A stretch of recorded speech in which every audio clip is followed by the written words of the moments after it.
सभी को नमस्कार। करियर फर्स्ट चैनल पर आप सबका स्वागत है। आज का डिक्टेशन आपका टेस्ट होगा। ट्रांसक्रिप्शन करके कॉपी को टेस्ट ग्रुप में शेयर कर दीजिए। कॉपी को शाम तक चेक करके उसी ग्रुप में आपको वापस भेज दिया जाएगा। चेक करने का तरीका वही होगा जैसा कि एग्ज़ाम में चेक किया जाता है। ध्यानपूर्वक लिखेंगे। Ready start. हाल ही में राज्यों के बीच जल के बंटवारे से जुड़े सवालों के कारण क्षोभ और तनाव उत्पन्न होते रहे हैं। यह सुनिश्चित करना होगा कि प्रकृति के इस बहुमूल्य उपहार जल का बंटवारा व्यापक राष्ट्रीय हित में न्याय संगत रूप में हो। जल एक प्रवाहशील तत्व है। इसकी मात्रा एक वर्ष से दूसरे वर्ष में तथा एक मौसम से दूसरे मौसम में घटती बढ़ती रहती है।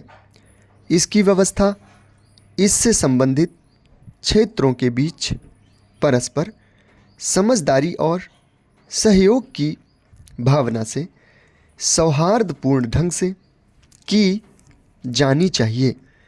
नदियों को विवाद का विषय होने की अपेक्षा विभिन्न क्षेत्रों के लोगों को जोड़ने वाली शक्ति होना चाहिए।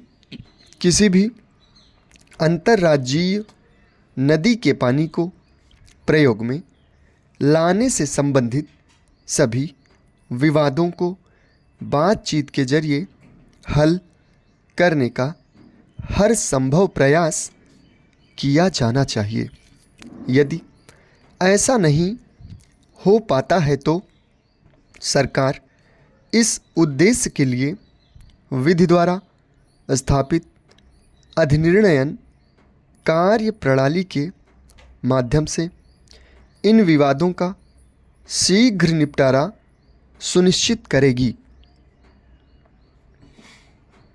सबसे अधिक कमज़ोर वर्गों के लिए समेकित ग्रामीण विकास कार्यक्रम तथा जवाहर रोजगार योजना के जरिए रोजगार के और अधिक अवसर पैदा करने हेतु प्रभावकारी उपाय किए जा रहे हैं। अनुसूचित जाति, अनुसूचित जनजाति तथा महिलाओं के लिए रोजगार के अवसर बढ़ाने के विशेष प्रयास किए जाएंगे। लोगों को सुरक्षित पेयजल उपलब्ध कराने में कोई कसर नहीं छोड़ी जाएगी, क्योंकि इस पर उनका स्वास्थ्य निर्भर करता है। पेयजल की समस्या वाले सभी गांवों को जिनकी पहचान कर ली गई है, इस साल के अंत तक पेयजल साधन उपलब्ध करा दिया जाएगा। सुदूर गांवों को पेयजल उपलब्ध कराने को श्री राजीव गांधी की वचनबद्धता का सम्मान करते हुए सरकार ने ग्रामीण क्षेत्रों के लिए पेयजल संबंधी टेक्नोलॉजी मिशन को राजीव गांधी राष्ट्रीय पेयजल मिशन का नया नाम दिया है।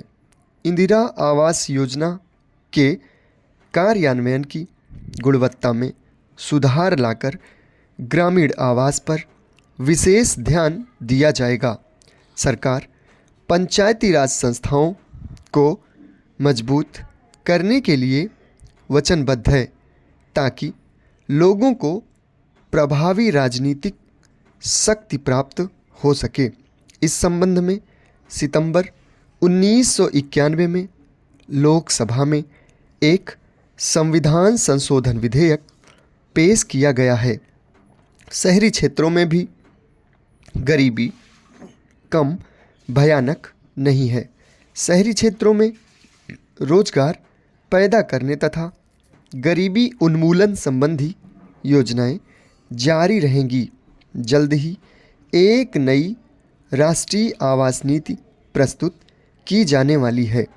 इस नई नीति का मुख्य उद्देश्य भवन निर्माण संबंधी क्रियाकलापों के लिए समुचित वातावरण तैयार करना होगा और जनता को, विशेषतः कमज़ोर वर्गों को सहायता देनी होगी ताकि वे अपने लिए विकसित भूमि उचित मूल्य पर घर प्राप्त कर सकें। समाप्त। धन्यवाद।